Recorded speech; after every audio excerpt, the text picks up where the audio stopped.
Kung yung mga tao na ang hinahangad lamang ay pagkamakasarili o kasamaan, magaling gumawa ng paraan, malikhain, maabilidad.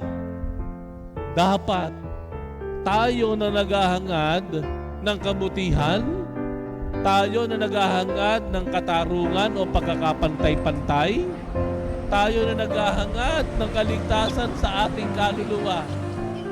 Dapat maging matalino,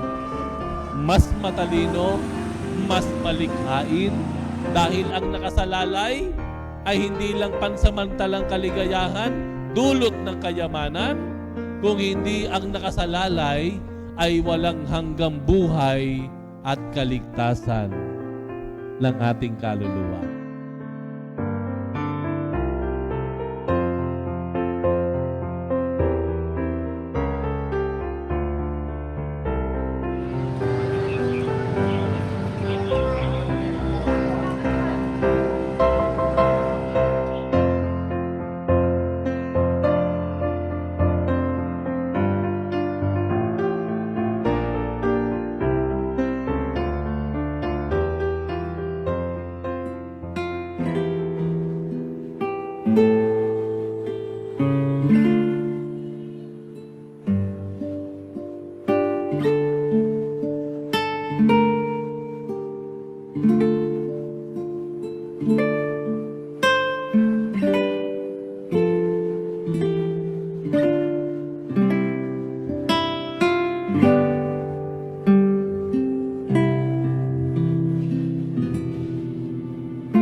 Pinagpat sa babaeng lahat, pinagpala naman ang iyong anak na si Mapasa amin ang kaharian mo, sundin ang loob mo dito sa lupa para ng salang.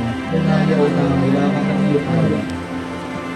Luwalhati sa Ama, sa Anak at sa Espiritu Santo. Kapara ng sa unang-una, ngayon magpakailanman at magpasawalang hanggan siya.